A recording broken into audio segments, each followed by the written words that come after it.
할렐루야. 하나님은 저와 여러분을 사랑하십니다. 우리 하나님 좋으신 하나님이십니다. 우리 선우자를 바라보시면서 주의 이름으로 사랑합니다. 주의 이름으로 축복합니다. 참 잘 오셨습니다. 네, 서로 교제하시기 바랍니다. 우리는 갈라디아서를 통해서 우리는 하나님의 은혜로, 하나님의 그 사랑과 용서하심으로 율법의 저주에서 자유하게 되었다. 그래서 하나님의 평강을 누리게 되었다. 율법의 저주. 자, 그러면 우리가 이 율법의 저주에서 자유했다라는 의미가 뭘까? 자, 율법의 저주, 정확하게는 율법의 저주에서만 자유한 게 아니고요, 율법의 복에서도 자유를 했어요. 율법의 저주가 뭐예요? 하라는 거 못 하잖아요. 하지 말라는 거 자꾸 하잖아요. 그러니까 저주를 받지요. 율법의 복이 뭐예요? 행하면 뭡니까? 복을 받는다는 거죠. 보상을 받는다는 거. 그래서 우리가 율법에서 자유하는 것은 사실 율법의 저주에서뿐만 아니라 율법의 복에서도 자유를 했어요. 왜 그런가 하면 이 율법의 복은 우리가 행함으로써, 율법을 행함으로써 받는 복은, 또 율법을 행하면 복을 받아요. 그런데 그 복은 일시적인 복이에요. 그리고 세상적인 복입니다. 영원한 복이 아니에요. 율법을 행함으로써 내가 받게 되는 복은 물론 약속된 복이지만 영원한 복은 아니에요. 이 땅에서만 누리는 것이고 일시적으로 누리는 것이지 사실 진짜 백의 복은 아닙니다. 그러나 우리가 율법의 복에서 자유하게 되면 영원한 복을 받아 누리는 거예요. 완전한 복을 받아 누리게 되는 거죠. 자, 그런데 이 율법의 어쨌든 이 저주에서 해방되었다는 거, 이거를 우리가 좀 제대로 알기 위해서는요, 율법의 저주, 그럼 율법이 뭐냐 하는 문제죠. 율법이 뭘까? 좀 더 구체적으로 말하면 왜 율법을 주셨을까? 하나님이 율법의 수요 목적, 율법을 주신 목적이 뭔가를 알아야 됩니다. 여러분, 이거는 굉장히 중요합니다. 왜 하나님이 당신의 말씀을 우리에게 주셨을까? 구약에는 물론 구약 성경, 또 모세오경, 그리고 핵심적으로 십계명이죠. 오늘날은 신약 성경, 신약 성경 안에도 율법이 있습니다. 그다음에 또 구약에도 율법만 있는 게 아니고 또 복음이 있어요. 어쨌든 이 하나님의 말씀을 왜 우리에게 주셨을까? 여러분, 어쨌든 자, 율법은 뭘까? 자, 율법은 원초적으로 하나님께서 이스라엘 백성을 출애굽시켜서 광야를 지나고 있을 때에 구원받은 이 이스라엘 백성들에게 하나님의 백성이 되었기 때문에 도리로서 지켜야 되는 마땅한 법이다, 그런 뜻입니다. 구원을 받았으니까 이제 구원받은 백성처럼 살아야 된다. 그래서 이 율법을 지키라고 이 율법을 준 건데, 이거는 너무나 마땅한 법이었습니다. 이것은 모세가 시내산에서 받았잖아요. 출애굽하고 약 3개월 만에 시내산에 도달합니다. 모세는 하나님의 부르심을 받고 시내산에 올라가서 하나님과의 언약적인 관계에서 10계명을 받고 그것을 포함한 613조의 율법 조항을 받게 됩니다. 그래서 이 율법을, 시내산에서 받은 율법을 모세 언약이라 이렇게 이야기를 합니다. 구원받은 하나님의 백성을 향하신, 자기들을 구원해 주신 하나님이 요구하시는, 반드시 지켜야 되는 그러한 삶의 기준들입니다. 자, 그런데 우리가 이 율법을 말할 때요, 꼭 짚고 넘어가야 되는 게 뭐냐? 율법을 왜 주셨을까라는 문제입니다. 율법을 주신 진짜 이유는 뭐냐? 여러분, 이 사실이 아주 중요합니다, 여러분. 자, 여러분, 반드시 지키라고 준 게 뭐냐? 율법이었어요. 왜? 구원받았으니까. 자, 그런데 이 율법을 당시에 이스라엘 백성들뿐만 아니라 지금까지 이 하나님을 믿었던 사람들, 또 하나님을 믿는 지금의 저와 여러분이, 그러면 과연 반드시 지키라고 주신 이 율법을 과연 우리는 그대로 지킬 수 있느냐라는 문제지요. 여러분 어떠세요? 율법은 반드시 지켜야 돼요. 그러면 우리가 그것을 정말로 반드시 그대로 지킬 수 있느냐? 지킬 수 없다는 거예요, 문제는. 자, 여러분, 이런 모순된 명제가 있어요. 자, 지키라, 반드시 지켜야 된다. 그런데 우리는 절대로 지킬 수가 없어요. 네, 이런 상반된 이 두 가지 명제가 충돌을 하고 있어요. 자, 그럼 왜 하나님은 반드시 지키라고 해놓고 막상 우리는 지킬 수가 없어요, 절대로. 그럼 이런 사실을, 율법을 주신 우리 하나님은 모르셨을까? 아셨을까? 자, 신명기 31장 20절로 21절에 보면 이런 말씀이 있어요. 들어보세요. 내가 그들의 조상들에게 맹세한 바 젖과 꿀이 흐르는 땅으로 그들을 인도하여 드린 후에 그들이 먹어 배부르고 살찌면 돌이켜 다른 신들을 섬기며 나를 멸시하여 내 언약을 어길 것이다. 이렇게 했어요. 자, 율법을 주시면서, 야, 이 백성이 이제 내 백성답게 살아야 되는데, 내가 약속한 젖과 꿀이 흐르는 땅에 들어가면은 뭐예요? 약속대로 이제 먹고 배부르고 등 따시고 잘 살게 될 거라는 거예요. 그러면 그렇게 하나님 때문에 잘 살게 되면은 하나님의 율법을 더 잘 지킬 것 같지만 인간은 절대 그렇지 않다는 거예요. 인간은 하나님 때문에 복 받고 배부르고 등 따시고 이러면은 하나님을 떠나게 돼 있다는 거예요. 예. 이게 인간이 갖고 있는 딜레마예요, 딜레마. 그래서 여러분, 어떤 의미에서는 여러분이 예수님 믿으면서요, 나 예수 믿고 부족한 게 없다, 예수 믿고 자식도 잘 되고 건강도 좋고 회사일도 잘 되고 하나님과 다 잘 된다, 이거는 사실은 복 받은 게 아니고 이건 굉장히 위험한 거예요. 예. 곧 이 사람은 하나님 떠납니다. 이제 나는 안 그래요. 떠나게 돼 있습니다. 제가 하는 말이 아니고 하나님이, 인간은 그렇다, 인간은 종자가 그래요. 잘 먹고 잘 사고 근심 걱정이 없으면 하나님 더 잘 섬기고 막 하나님께 더 헌신할 것 같지요. 휘딴 데로 눈 돌린다니까요. 휘딴 데 돈 쓰고요, 휘딴 데 어슬렁거리고 다른 데 관심 가지고, 하나님 말씀 보기보다는 뭐예요? 막 이상한 거 보고, 신문이나 보고 인터넷이나 보고. 다 인간은 그렇다는 거예요. 언약을 어기게 될 것이다. 그러면서 그들은 수많은 재앙과 환난을 당할 때 그들의 자손이 부르기를 잊지 않은 이 노래가 그들 앞에 증인처럼 되리라. 나는 내가 맹세한 땅으로 그들을 인도하여 드리기 전 오늘 나는 그들이 생각하는 바를 아노라. 그래서 율법을 주시면서 지키라고 줬는데 얘들이 이거 안 지킬 거다, 이거를 알고 주셨다는 거죠. 자, 분명히 알고 계셨어요. 이미 예고된 거예요. 예. 그거 왜 주셨을까? 우리 하나님, 우리 골탕 먹이려고 작정하셨나? 안 되면 우리는 안 된다 그래도 할 수 있는 무슨 말이냐? 된다, 해라, 이러려고 주신 겁니까? 자, 여러분, 일단 첫 번째로 우리는 반드시 지키라고 준 율법인데 절대로 그 율법을 지키지 못한다는 거예요. 율법 중에 어느 한 가지도, 율법의 핵심인 10계명 가운데 한 계명도 우리는 제대로 지킬 수 없다는 사실을 알아야 돼요. 어떤 사람은 이렇게 생각했어요. 그래도 나는 10계명 가운데 1, 2계명은 지킵니다. 내가 뭐 다른 거야.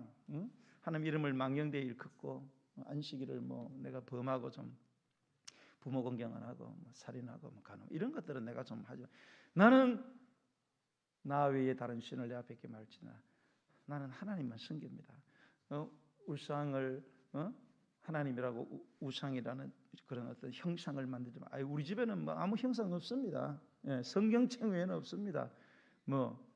그럼 나는 1, 2계명 지킵니다. 이렇게 말씀하시는 분이 계실 수 있어요. 물론 표면적으로는 1, 2계명을 범했다 이렇게 볼 수 없어요. 그러나 내면 깊이 들어가 보면 안 그래요. 우리는 1, 2계명을 절대로 지키지 못합니다. 이거를 부인해서는 안 돼요. 1계명은 우상 숭배하지 말라는 거거든요. 그 우상이 뭐예요? 부처가 우상이에요? 아니에요, 여러분. 부처는 우상의 한 종류일 뿐이에요. 그러면 우상의 정의는 뭐냐? 우상의 정의는 뭐냐? 부처는 우상의 한 종류고 죄와 범죄가 다른 것처럼 우상의 내용은 다른 거예요. 우상이라는 정의는 뭐냐? 하나님보다 더 사랑하는, 어떤 존재나 대상. 일단 하나님보다 뭔가를 내가 더 사랑해. 그게 사람이든 그게 뭐 물건이든 뭐 그게 뭐든지 하나님보다 내가 뭔가를 더 사랑하게 되면 그게 바로 내가 우상 숭배를 하는 거예요. 예. 하나님을 섬기는 게 아니고 우상 숭배자라는 거예요. 여러분, 그러면 여러분은 예수님 믿고 난 뒤에 지금까지 정말로 하나님보다 더 사랑한 사람이 없었어요? 하나님보다 여러분이 더 소중하게 여기는 것들이 없었습니까, 여러분? 아니잖아요. 지금도 여러분 정말 하나님만 사랑하세요? 하나님 죽으라면 죽으실 거예요? 하나님께서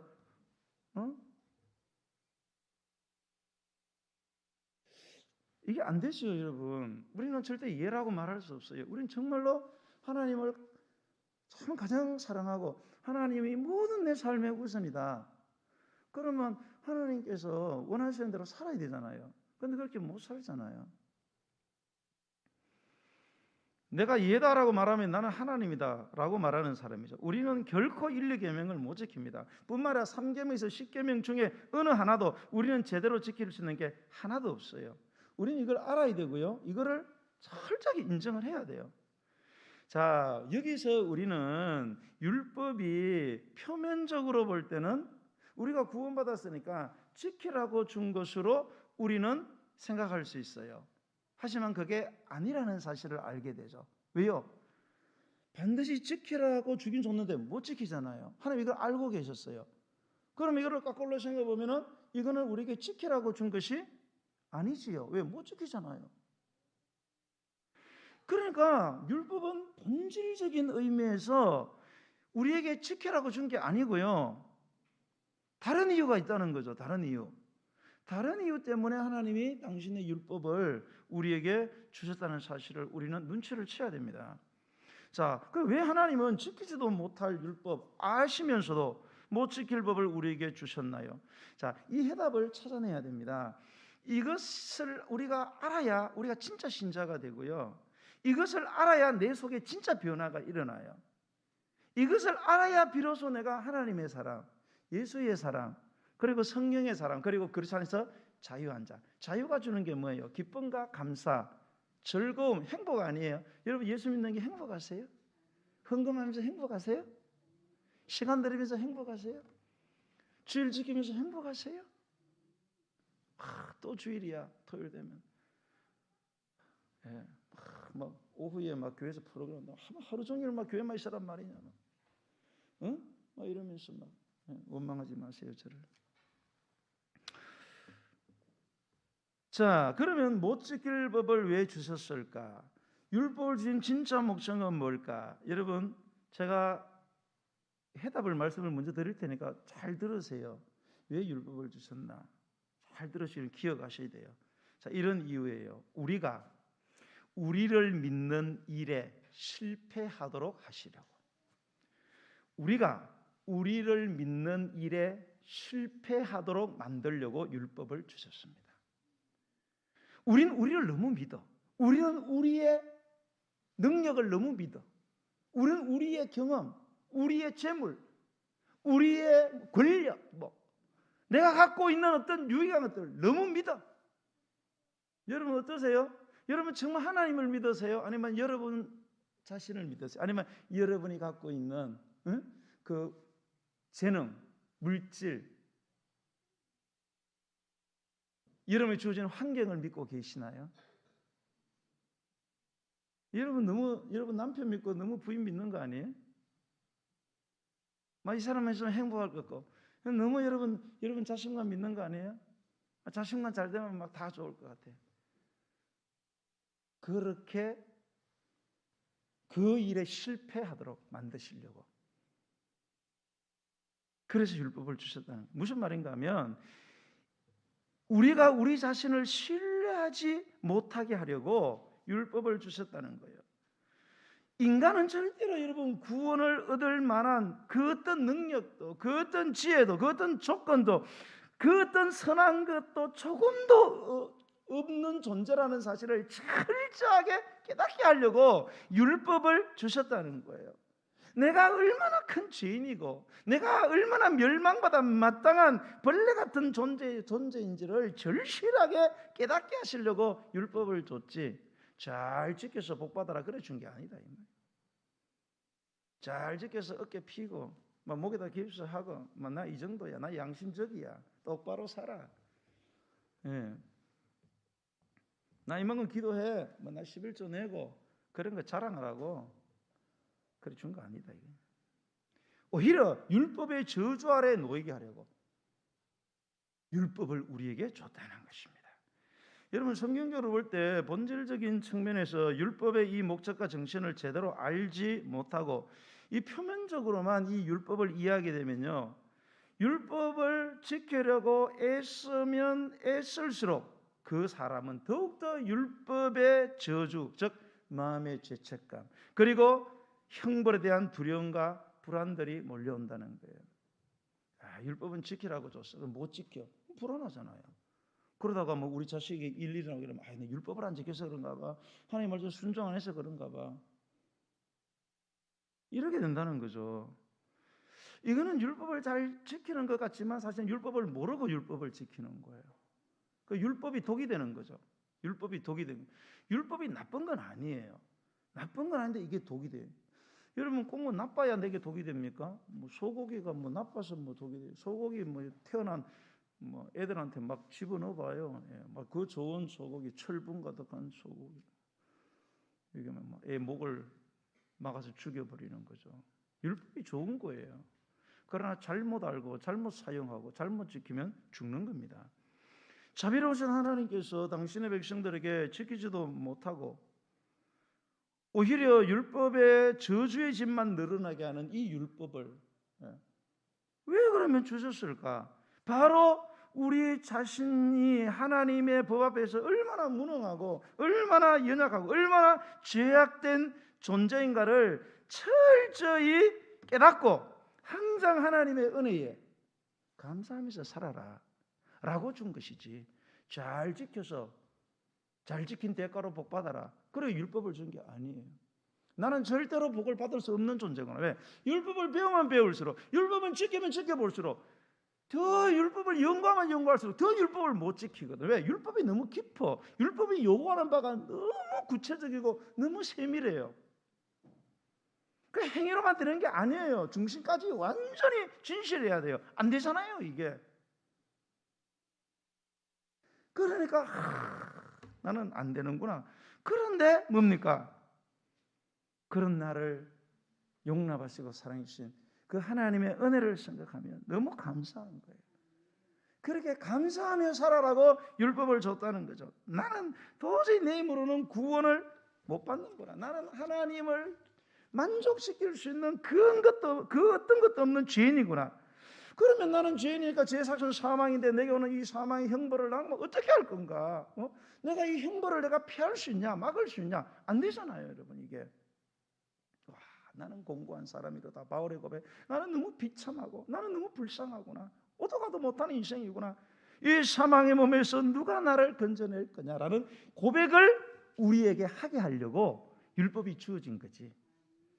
잘 행할 수 있다 하면 잘 행해서 한번 떵떵거리고 잘 살아봐라.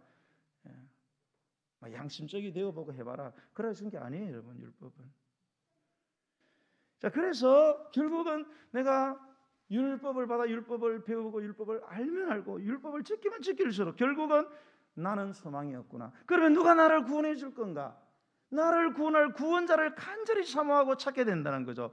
그래서 우리의 구원자가 되시는 예수님에게로 오게 된다는 것입니다. 이것이 바로 율법이 주어진 목적이에요. 그리고 율법의 역할입니다. 그래서 바울은 갈라디아 3장 25절에서 이러한 율법을 몽학선생이라 이렇게 얘기합니다. 몽학선생이 뭐냐? 안내자라는 뜻이에요. 우리가 우리를 구원할 수 없으니까 우리를 구원하시는 그 구원의 주체가 되시는 예수님께로 죄인된 우리 인생을 인도하는 안내자가 누구냐? 그게 바로 율법이라는 거예요. 이게 잘 기억을 하셔야 됩니다, 여러분. 근데 많은 사람들이 율법의 목적을 오해를 하고 잘 지켜야지, 잘 지켜야지. 물론 잘 지키라는 노력과 결심은 좋아요. 그러나 내가 잘 지키고 있다고 착각하면 안 돼요. 내가 원하는 거하고 내가 그러한 삶을 살아가지 못하는 내 현실하고는 잘 구별을 해야 돼요. 사람들은 내가 잘 지켜야지. 그래서 막 항상 기도하니까 기도하긴 좀 해. 진짜 항상 기도하는 줄 알아. 사랑하라니까 진짜 사랑하는 것 같아. 진짜 사랑하는 줄 알아. 예. 그래서 사랑하지 못하는 사람 보고는 너는 왜 사랑 못하냐? 너는 왜 기도를 못하냐? 왜 기도를 안 하냐? 이렇게 자꾸 손가락질하는 거예요. 여러분, 하나님의 법은 궁극적으로 우리가 우리 스스로의 힘으로 구원을 얻기 위해서 그렇게 지키라고 준 게 아니라는 거예요. 그거 잘 지켜서 구원받고 그거 잘 지켜서 복받아라고 준 게 아니라는 겁니다. 진정한 구원의 원점이 되시는 예수 그리스도께로 우리를 인도하게 하시려고 우리 속에 뭐를? 죄책감을 불러일으키려고 우리를 절망시키는 거예요. 우리를 절망시키려고. 율법 자체는 선한데 율법을 알면 알수록 자꾸 죄책감이 더 쌓여. 율법을 공부하면 공부할수록 나는 너무 마음이 힘들어지는 거예요. 그리고 절망을 하게 되고, 그래서 결국은 우리가 우리 자신을 절대 못 믿도록 그렇게 만들려고 율법을 주셨다는 것입니다. 이것이 바로 로마서 5장 20절에 보면 이런 말씀이 있어요. 율법이 들어온 것은, 율법을 주신 목적이죠. 율법이 들어온 것은 범죄를 더하게 하려 함이라. 잘 들어보세요. 율법을 왜 줬다고요? 범죄를 더하게 하려고 율법을 줬다는 거예요. 어떻게 율법을 하나님의 백성들에게 더 범죄하게 하려고 어떻게 율법을 줄 수 있나? 물론 여러분, 율법이 정말로 우리를 더 범죄하게 만드는 경우가 있습니다. 왜요? 율법을 막 지키다가 안 지키잖아요. 그러면 아이고 뭐 걸레가 수건되겠나? 그러고 막 삽니다. 왜요? 왜 그래요? 사람이 율법대로 못 살아도 죄책감 생기면 그게 하루 이틀이지 계속 죄책감이 시달리는 사람이 해도 안 돼. 그러면 어떻게 에라 모르겠다 막 살자. 그리고 죄가 아니라고 생각해. 그 다음부터는 한번 죄 좀 지을 수 있는 거지 뭐. 그런 의미도 있지만은 그런 것보다는 이 율법이 우리의 죄를 범죄를 더하게 한다는 것은 율법을 지키면 지킬수록 내가 율법을 더 지키지 못하고 있다는 사실을 더 많이 알게 된다는 거예요. 그래서 그러나 죄가 더한 곳에 은혜가 더욱 넘쳤다 이렇게 된 거예요. 그런데 놀라운 사실은 그렇게 해서 끝나는 게 아니고 그렇게 죄가 더 많아지면은 은혜가 더 넘친다는 거예요. 왜 그래요? 나는 완전 죄덩어리구나. 나는 완전히 죄악의 종자구나. 그러면서 결국은 예수 그리스도를 찾음으로 말미암아 뭡니까? 하나님의 은혜가 부어져서 생명의 역사가 일어난 줄로 믿으시기 바랍니다. 자, 이게 율법을 주신 목적이에요. 여러분, 이러한 율법의 진정한 목적을 아는 사람은 율법을 지키면 지키고 그리고 애쓰면 애쓸수록 절대 다른 사람을 비판하거나 판단하거나 정죄할 수 있을까 없을까요? 절대 그런 일이 일어날 수가 없어요. 정말로 율법을 알고 율법을 지키고 율법을 지키려고 애쓴 사람은 절대로 다른 사람을 판단할 수 없어요. 절대로 비판하거나 함부로 심판할 수가 없어요. 진정한 의미에서 율법을 지키려고 애쓰는 사람은 자신의 죄인됨을 더욱더 깨닫기 때문에 자신의 악함의 적나라한 모습을 내가 홀딱 벗겨집니다. 저와 여러분이 지금 왜 여기 앉아 있을 수 있어요? 여러분이 원래는 다 건식이처럼 원래 깜빵에 가셔야 되거든요. 저하고 여러분은 아닐까요? 다 진짜로 막 다 까발려 볼까요? 그럼 여러분 여기서 못 앉아 있어요, 여러분. 여러분이 지금부터 살아왔던 모든 삶들을 싹 다 까발리면 저나 여러분 여기 못 앉아 있습니다, 여러분. 이 중에 여러분 3분의 1은 다 깜빵 가게 돼 있어요.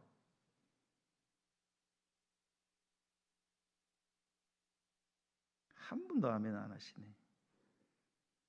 이런 내 악함의 적나라한 모습을 생생하게 목격하기 때문에 절대로 다른 사람을 손가락질 할 수 있다 없다? 할 수 없어요. 오히려 의인이 아니라 죄인인 다른 사람을 불쌍히 여기고 긍휼히 여기게 되는 거예요. 사람들은요 원래 죄인들을 불쌍히 여겨야 되는데 우리는 죄인들을 불쌍히 안 여깁니다. 죄인들은 비판을 해요. 우리가 성경은 죄인들을 사랑하고 죄인을 불쌍히 여겼잖아요. 물론 죄는 미워해야 되지만 죄인은 분명히 사랑해야 돼. 우리는 죄인을 미워합니다. 여러분 근식이 여러분 미워요? 좋아요? 미워요. 원래 미워하면 안 돼. 왜? 근식이 종자 우리 종자 똑같아요. 사실은. 인정 안 하실지 모르겠는데 여러분 똑같은 종자도요. 에? 여러분 이 밭에 떨어지고 저 밭에 떨어지면 열매가 달라요. 종자가 달라서 그런 게 아니에요. 같은 종자인데 환경 때문에 그래요. 근식이는 왜 그렇게 됐을까? 그 사람 살아온 환경이 그런 거예요. 그렇게 될 수밖에 없는 환경. 여러분은 저하고 재수 좋아갖고 그런 환경을 안 만난 거예요. 그러니까 여러분이 근식이를 본질적으로 성범죄자라고 무조건 미워하시면 안 돼요.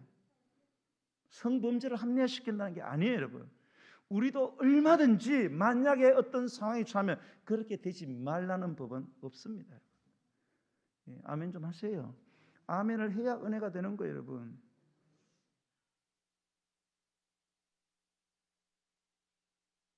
무슨 말이냐? 정말로 이 율법의 목적을 알고 율법을 배우고 율법을 지키려고 애쓰는 사람은 결국 뭘로 변하느냐? 심판하고 판단하고 정죄하고 왜 당신은 그래? 왜 집사님은 왜 그 모양이에요? 이게 아니고 뭐예요? 불쌍히 여기는 사랑의 사람으로 변화되는 줄로 믿으시기 바랍니다. 여러분 율법적으로는 남들보다 조금 더 낫게 행한다는 사람이 교회 안에 굉장히 많아요. 마치 자기가 가장 정의로운 사람처럼. 교회 안에서 있는 모든 어떤 문제들, 허물의 문제, 죄의 문제를 교회의 정의로 해결하는 게 아니고 사회의 정의로. 여기 보면 있잖아요. 교회 다니는 사람들이요. 뭐 교회가 정의로워야 된다. 막 성경을 봐라. 막 정의롭게 살아야 된다. 그리고 뭐예요? 전부 다 폭로하고 전부 다 까발리고. 우리 시차련에서도 그런 일이 벌어졌어요. 예. 뭐 그래서 뭐 지금 어떤 목사는 깜빵 가 있어요. 뭐 그 목사님의 그 삶의 팩트 모르겠어요. 그 정확하게 뭐 세상의 판사가 대법원에서 마지막 판결 내렸으니까 뭐 신빙성이 있지만은 그건 모르는 문제겠죠. 본인 아니라 그러니까. 근데 그거를 해결하는 과정들이 전부 사회 정의를 갖다 대고 다 해결했다는 거예요. 사회 정의는 뭐예요? 다 까발리는 거예요. 교회 정의는 뭐예요? 죄는 미워하지만 하나님의 뜻대로 그 문제를 해결을 해야 돼요. 하나님의 사랑의 원리로 해결해야 됩니다. 내가 그 사람의 입장이 되고 그 사람이 내 자식이라면, 그 사람이 진짜 내 부모라면 어떻게 할 거냐? 이게 하나님께 덕이 되겠느냐 과연? 세상의 사람만 자꾸 의식하지 말고 교회가 하나님을 과연 얼마나 의식하냐 이거예요. 여러분 많은 사람들은 자꾸 사회정의, 교회정의 이거를 오해를 해요. 성경에 봐라, 막 선지자들 막 전부 다 막 까발리고 전부 다 막 죽이고 무시개수예요, 여러분. 여러분 구약 시대는 신정국가예요. 신정국가 뭐예요? 종교가 하나다 이 말입니다. 재정일치 국가예요. 이 정부하고 종교가 하나를 합치지. 종교 지도자하고 정치 지도자예요. 이게 하나란 말입니다. 그러니까 종교 지도자들이 이 세상의 정의를 동시에 뭐예요? 책임을 져야 돼요. 그러니까 사회를 막 비판하고 막 까발리는 거예요. 그래 지금은 여러분 우리가 사는 세상은 신정국가가 아니에요. 종교가 기독교만 아니란 말입니다, 여러분. 불교도 있고 천주교, 호랑경교도 있고 다종교가 존재하고 있어요. 신정국가, 전 구약시대가 아니에요. 그런데 사람들은 막 구약시대에 있는 걸 그대로 막 그냥 갖다 대고 그러면 여러분 부모를 욕하고 저주하는 돌로 다 죽여야 되는데 이거 뭐 여러 사람 벌써 돌마다 다 죽어야 돼요. 왜 살아있어요? 그런 사람들이 막 정의를 외쳐. 교회 안에서 무슨 정의? 사회 정의. 여러분, 하나님의 의로움은 죄전자를 죽이는 게 아니에요. 어쩌든지 죄지은 놈을 어떻게든지 회개시켜 살리는 거예요. 이게 교회 정의예요. 내가 뒤집어 쓰는 게요. 그게 교회 정의예요. 세상의 정의는 뭐예요? 내 죄도 남에게 덮어 씌우는 게. 교회 정의는 그런 게 아니에요. 내가 뒤집어 쓰는 거예요, 여러분. 세상과 교회는 너무 많이 달라요, 여러분. 그리고 뭐 성경을 잘 모르니까 막 구약에 대한 전체론적인 그런 통전적인 관점이 없으니까 자기 멋대로 해석해가지고 그리스도는 뭐 정의로워야 돼. 뭐 자기는 정의롭나? 아니죠. 안 드러나서 그렇죠. 막 그렇게 정의를 부르던 사람도 그 사람 뭡니까? 샥 까발려 버리면 이제 조용해지는 거예요. 이제 왜? 드러났기 때문에. 안 드러났기 때문에 그런 거예요.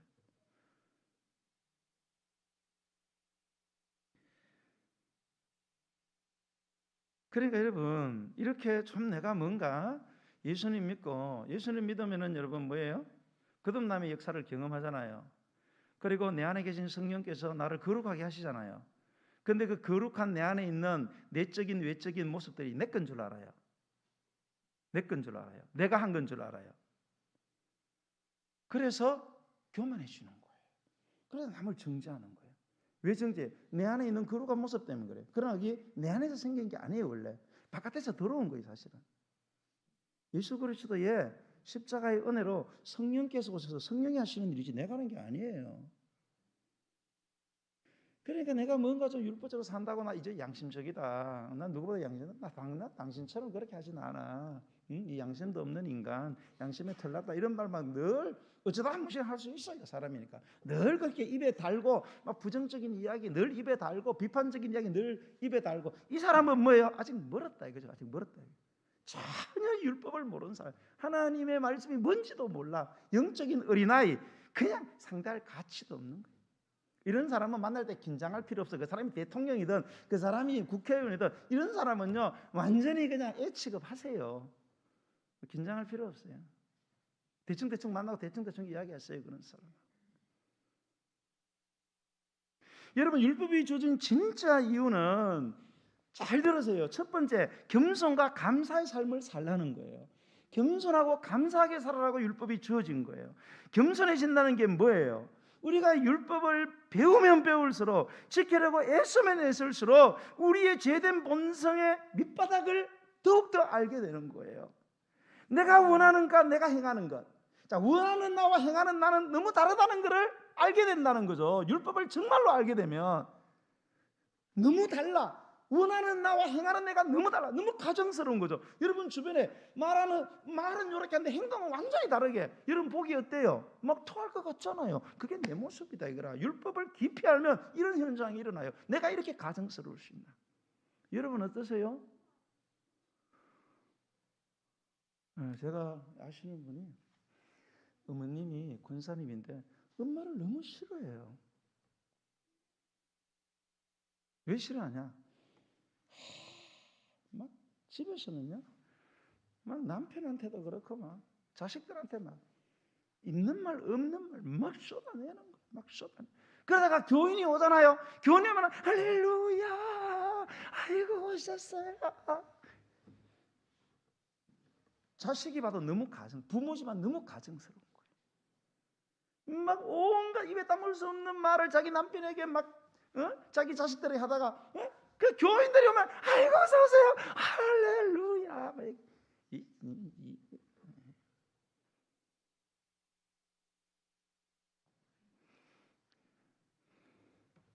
이것을 다 깊이 알게 되면 내가 교만해질 수 있어요, 없어요? 절대로 이게 안 돼요. 이게 이렇게는 순간 뭐라고요? 손가락이 3개가 나를 보고 있잖아요. 겸손해질 수밖에 없어요. 내가 얼마나 가망 없는 죄인인지, 내가 받을 형벌이 얼마나 크고 끔찍한지 비로소 똑바로 알게 되니까, 아이고 이러다가 내가 정말 하나님의 진노 받아서 날벼락 맞아 죽겠구나. 그러니까 지금 남을 지금 볼 새가 없어요. 내 단돌이 해야지. 지금 남 이렇게 할 새가 없다니까. 겸손해질 수밖에 없는 거예요. 동시에 우리가 왜 그리스도의 희생과 그분의 의로우심이 절대로 필요한가를 절감하게 되는 거예요. 예수님께서 그래서 죽으실 수밖에 없었구나. 우리가 저주의 삶을 살아야 되는데 그래서 예수님이 대신 저주의 삶을 사셨구나. 왜 예수님께서 죽기까지 순종하셨나? 아니 죽을 때까지만 순종하지 왜 죽어버릴 때까지 순종을 하셨나? 이거를 알게 됨으로써 그것에 대한, 그리고 그 예수님에 대한 감사가 넘치게 하려고, 절대로 내 자신을 자랑하거나 드러내려고 하는 게 아니고, 나는 완전히 이사야 선지자가 말하는 더러운 옷 여자 생리대하고 똑같다 이거야. 그러니까 뭐가 자랑할 게 있어요. 그런데 그런 죄인을 위해서 대신 사랑하심으로 죽어졌으니까 너무 감사한 것밖에 없는 거예요. 남을 욕할 새가 어디 있어요? 그리고 그 예수님 때문에 내가 존재하는구나. 내가 예수님 때문에 죽지 않았구나. 내가 예수님 때문에 내가 살아있음을 명백하게, 똑똑하게, 분명하게 알게 되는 거죠. 그래서 한편으로는 겸손해지고 한편으로는 예수님에 대한 감사의 마음을 가지고 사나 죽거나 오직 예수님 때문에 나는 산다. 나는 예수 위에 산다. 나는 예수님의 기쁨과 하나님의 영광을 위하여 살아간다. 이렇게 만들려고 율법을 줬더니 이놈의 율법을 가지고 이거 막 열심히 행해서 조금 복을 받고, 복을 받아야 받기는, 그러나 여러분 율법이 주는 복은 일시적인 복이에요. 너무 자랑하지 말아요. 못 가져가잖아. 여러분 죽을 때 돈 가져가요? 권세 가져가요? 자식 데리고 가요? 자식이 안 간다 그러니까 안 간다 그래요 여러분. 그러니까 여러분 율법을 다 내 영광을 위해서 사용하지 마세요. 여러분에게 있는 것들을 주님의 나라의 영광에 위해서 사용하세요 여러분. 예? 돈에 목숨 걸고 건강에 목숨 걸고 이런 명예, 여러분에게 어떤 소중한 것에 목숨 걸지 마세요. 그거 쓸데없는 거 여러분. 다 쓸데없습니다. 근데 막 우리는 그 목숨 걸어 어쨌든 하나님 열심히 믿어봐가지고 차 좀 바꿔보자 한번. 열심히 믿어가지고 아파트 넓혀보자 한번. 열심히 믿어가지고 또 떵떵거리고 자식 출세시키고 막 스카이 뭐 보내서 뭐 어떻게 했다는 겁니까? 스카이 보내갖고 뭐 스카이 보내면 뭐 다 해결돼요? 그 스카이 보냈더니 다 이제 국회에 가서 이제 뭐 저런 짓들 하는 거예요 여러분. 그렇게 살아서는 안 돼요. 우리 예수 믿는 사람들은 그렇게 살라고 여러분 우리를 구원해 주신 게 아니에요 여러분. 그런 썩어 빠질 일시적인 세상적인 복에 도취되라고 한 게 아니고 그거를 통해서 영원한 복을 받으라는 거예요. 영원한 복을 위해서 투자하고 영원한 복을 위해서 아낌없이 사용하는 거예요. 왜? 내게 영원한 복을 주시려고 예수님이 죽어주셨잖아요. 그럼 날 위해 죽어준 사람을 위해서 살아야 되는 게 맞는 거 아니에요 여러분? 자, 그게 첫 번째로 겸손하게 감사하며 살라고 율법 주신 거예요. 할 때로 그렇게 여러분 예수님 내가 잘 믿는다고 하나님 잘 믿는다고 내가 뭐 좀 한다고 내가 주일 날 지키면 내가 뭐 11조 생활 좀 한다고 막 이렇게 이거 있을 수도 없는 일이에요. 뭐 그런 사람 상당히 가치도 없어요. 두 번째는 뭐냐? 참된 변화를 위해서 오직 성령의 은혜를 구하며 살라고. 좀 말이 어렵죠. 참된 변화를 위해서 성령의 은혜를 구하게 하려고 율법을 주셨습니다. 자, 이제 내가 예수님을 위해서 살아야 되겠구나. 내 예수님에서 살고 싶은데 그게 돼야 안 돼요? 안 되잖아요. 이런 하나님 뜻대로 다 살고 싶죠? 돼야 안 돼요? 안 되잖아요 여러분.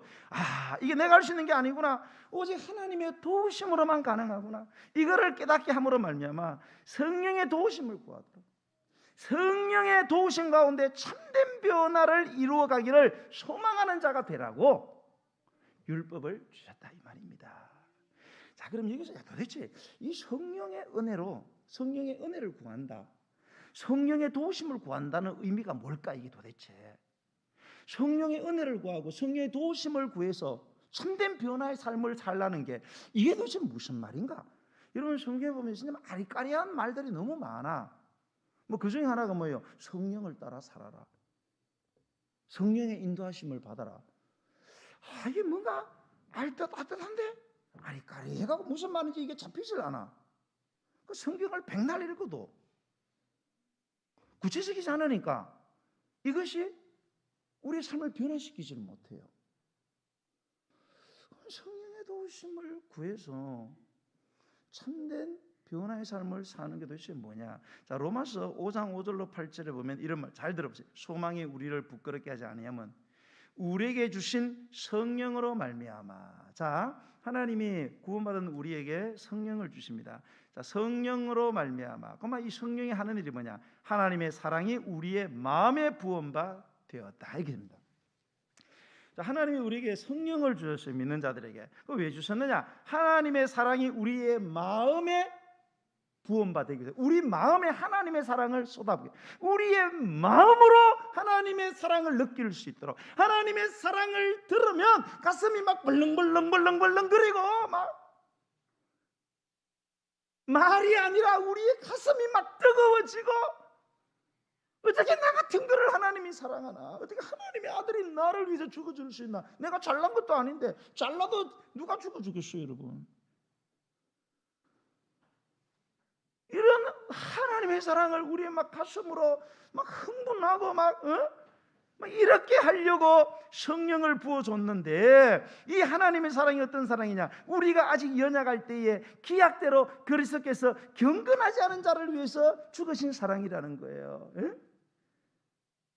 우리가 뒤에도 나오지만 의인을 위하여 죽는 자가 쉽지 않아요. 선인을 위하여 용감히 죽는 자가 혹 있을지 모르겠어요. 그렇죠. 우리는 죽어도 잘난 놈을 위해서 죽지 못난 놈을 위해서 죽어. 여러분이 근시를 위해서 죽을 수 없잖아요. 안 그래요 여러분? 여러분이 사랑하는 자식을 위해서는 여러분이 죽어줄 마음을 갖지. 여러분 김건식이를 위해서 내가 저 사람을 불쌍히 여기고 내가 저 사람을 위해서 한번 내가 이런 마음 없잖아요 여러분. 하나님은 아니에요.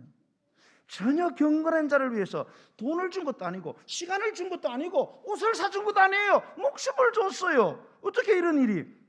우리가 아직 죄인 되었을 때 그리스도께서 우리를 위하여 죽으심으로 하나님께서 우리에 대한 자기의 사랑을 확정하셨느니라. 할렐루야. 자, 여러분 이 성령님이 하시는 일이 뭔가 하면 우리에게 이 성부와 성자의 사랑을 우리의 가슴으로 막 감격하도록 우리의 가슴이 막 들으면 막 벌렁벌렁 하도록 만드는 이 작용을 누가 하느냐? 성령님이 하신다는 거예요. 성령님이 우리를 도와주시면 이 하나님의 사랑이 우리의 입술에 부어지는 게 아니고 우리의 마음에 부어지는 거예요. 그래서 막 가슴이 뜨거워 견딜 수가 없는 거예요. 그러므로 여러분 성령의 도우심을 구한다는 의미는 죄인된 나를 구원하신 성부와 성자의 은혜, 즉 그 사랑하심과 용서하심을 깨닫게 해달라고, 그 사랑과 용서로 살아가는 사람이 될 수 있도록 도와달라고 그렇게 구한다는 뜻이에요. 성부와 성자를 담는 오직 사랑의 사람으로 하나님을 사랑해서 하나님의 율법을 행하고 다른 사람을 사랑해서 다른 사람을 섬기는 사람으로 살아가게 해달라고 구한다는 뜻이에요. 여러분, 이처럼 여러분 성령께서 우리에게 이 복음의 영광, 즉 하나님의 사랑의 어떠하심을 보여주실 때 우리는 비로소 어떤 사람으로 변화되느냐? 이 하나님의 사랑을 모르면요, 우리가 왜 율법을 지켜요? 한번 상 받아 보려고, 아니면은 벌 안 받으려고 율법을 지키는 거예요. 그러나 하나님의 사랑을 알게 되면 절대로 내가 이렇게 열심히 충성하고 헌신하고 헌금 드리면 복 주겠지, 이래 가지고 헌신하지 않아요. 그 왜 헌신해요? 사랑하기 때문에. 하나님의 사랑 때문에. 하나님 내게 베푸신 그 사랑 때문에, 내가 하나님을 너무 사랑하기 때문에 그래서 내가 헌신하게 되는 거예요. 벌 받을까 봐 하는 게 아니에요. 상 받으려고 하는 것도 아니에요. 오직 예수 그리스도에 대한 감사와 사랑 때문에 율법의 요구를 지키게 되는, 아니 지키고 싶어 하는 것이지. 이 땅에 우리가 아무리 의롭게 산다고 할지라도 다 더러운 옷과 같은 존재이지만 그럼에도 불구하고 성령의 도우심으로 하나님의 사랑을 진실하게 깨닫고 경험했기 때문에 사랑으로 사랑하면서 예수님처럼 그렇게 살고 싶은 거예요. 왜? 예수님을 사랑하니까. 사랑하는 예수님이 그렇게 했으니까. 사랑하는 사람이 그렇게 지켰으니까. 그렇게 예수님을 사랑하기 때문에 하고 싶은 거예요. 뭐 상을 받느냐, 벌을 받느냐 이런 생각이 아니에요. 여러분 누군가를 진짜 사랑해 보신 적 있어요? 정말로 사랑해 보여요. 여러분 누군가를 정말로 사랑하면 어때요? 그 사람이 하는 거 하고 싶어요? 안 하고 싶어요? 사랑을 안 해봤나? 진짜 사랑을 하게 되시기를 바랍니다. 여러분 사람도 진짜 사랑하면 그 사람 닮고 싶은 거예요. 그 사람 하는 일이 아무리 어렵냐 쉽냐 이게 중요한 게 아니에요, 여러분. 쉽든 어렵든 돈이 들어가든 돈이 안 들어가든 내가 시간을 투자하면 안 해, 이런 거 상관없어요. 내가 사랑하면 무조건 하는 거예요. 뭘 바라고 하는 게 아니잖아요. 억지로가 아니라 기쁨으로 율법을 행하면서 하나님을 기쁘시게 하는 삶을 내가 살아가고 싶은 거예요. 이것이 바로 하나님께서 우리에게 율법을 주신 목적이에요. 이 목적대로 우리는 살아야 돼요. 우리가 정말로 하나님을 잘 섬긴다면 정말로 우리가 겸손과 감사함으로 살아야 돼요. 모든 것을 사랑으로 행하는 사람이 되어야 돼요. 그래서 이 땅에 하나님의 존재, 하나님의 성품, 하나님의 구원을 나타내고 선포하여서 하나님의 나라 천국을 세우고 천국을 누리고 그렇게 살라는 거죠. 그게 율법을 주신 목적이에요. 이것이 바로 갈라디아서가 말하는 그리스도 안에서 자유한 자, 율법의 저주로부터 자유한 자, 그리고 뒤로 넘어가면 나오는 성령을 따라 살아가는 사람. 그 성령을 따라 살아간다는 게 뭐예요? 하나님이 너무 좋아서 내가 이거 하면 상 받고 이거 하면은 내가 벌 받겠지, 이런 차원이 아니고 그냥 사랑하기 때문에. 이게 바로 율법을 따라 행하는 게 아니고 성령을 따라 행하는 그런 사람인 것입니다. 저는 우리 교회가 이런 교회가 되었으면 좋겠어요. 정말 하나님을 내가 오래 믿고 하나님을 정말로 내가 사랑한다면 우린 절대로 다른 사람들을 비판할 수 없어요. 교회에서 큰 소리 날 수 없어요. 교회에서 왜 큰 소리 내요? 얼굴 붉게 그러지 마세요, 여러분. 예수님이 얼마나 슬퍼하시겠어요. 겸손하게 늘 감사하세요. 예? 늘 감사하세요. 좀 좁은 데 살아도 감사하고요. 예? 좀 차 안 좋은 거 끌고 다니면 감사하세요. 자식이 좀 못나도 감사하시고요. 그래 살아요. 그거 잠시면 다 끝나요. 오래 안 돼서 다 끝납니다. 그리고 사랑으로 하세요. 사랑으로. 모든 걸 다 사랑으로. 계산해가고 가지 말고. 그러면 하나님의 천국이 이루어진다. 나는 우리 교회가, 우리 성도님들이 다 이런 분들이 되시기를 정말로 간절히 소망하고요, 진심으로 축복합니다. 예, 우리 찬양 드리면서 준비하신 예물 하나님께 드리겠습니다. 280장 천부여 의지없어서 손 들고입니다. 네, 우리가 의지할 때가 어디 있겠어요? 예, 우리 주님밖에 없습니다. 천부여 의지없어서 손 들고입니다. 주 나를 외면하시면 나 어디 가리까? 아버지,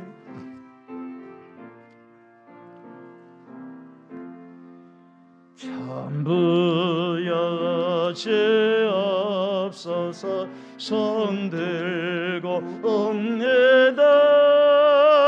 저 나를 외면하시면 나 어디 가리까? 내 죄를 씻기 위하여 피 흘려 주시네. 곧 회개하는 마음으로 주 앞에 옵니다. 처음부터 계신 주께서 영숙을 죄의 날 보혈로 그에 쓰시니 그 사랑하는데 내 죄를 씻기 위하여 피 흘려 주시네. 곧 회개하는 마음으로 주 앞에 옵니다. 나 예수 어찌함으로 큰 권능 받아서 주님께 구한 모든 것 늘 얻게 내 죄를 씻기 위하여 내 죄를 씻기 위하여 피 흘려 주시네. 곧 회개하는 마음으로 주 전부여 이제 없어서 전부여 이제 없어서 손들고 옵니다. 저 나를 외면하시면 나 어디 가리까. 내 죄를 씻기 위하여 피 흘려 주시네. 고되게 하는 마음으로 주 앞에 옵니다. 기도하시겠습니다. 여러분, 우리가 가장 두려워해야 될 일은 언젠가 우리가 주님의 심판대 앞에 서서 우리가 직면해야 되는 하나님의 무서운 진노인 것입니다. 우리가 하나님의 은혜로, 하나님의 그 용서와 사랑하심 때문에 우리는 원하지 않지만 결국은 우리의 삶 속에서, 우리의 생애 속에서 역사의 종말에 반드시 있게 되는 이 엄청난 주님의 참혹한 진노로부터 우리가 구원을 받았다는 이 사실이 우리에게 은혜가 되었으면 좋겠습니다. 이런 진노로부터 구원받는 백성에게 우리에게 율법을 주신 것은 율법 가지고 자랑하고 율법 잘 지켜 축복받고 율법 잘 지켜서 내 영광 위해서 살아가는 것이 아니고, 나를 죄에서 구원하신 하나님의 은혜를 깨닫고 하나님과 사람 앞에 겸손하게 감사하며 살아가고 모든 영광 하나님께 올려드리면서 내 삶의 일시적인 축복으로 영원한 삶을 위해서, 주님의 영원한 뜻을 위해서 투자하며 살아가라고, 우리에게 이 말씀을, 율법을 주는 사실을 깨닫고, 하나님, 오늘 나의 믿음이 도대체 어떤 믿음입니까? 주님을 이용해 먹는 믿음입니까? 아니면 주님을 위해서 살아가는 믿음입니까? 나의 믿음을 올바로 세워주시고, 하나님, 우리 교회가 정말로 이 하나님의 사랑의 감복에서 겸손하고 감사하고 서로 사랑하며 살아가는 그러한 교회로 변화되어질 수 있도록, 성령을 따라 행하는, 성령을 따라 살아가는 그러한 자가 될 수 있도록 주님 도와달라고 제 이름으로 기도하겠습니다. 주여.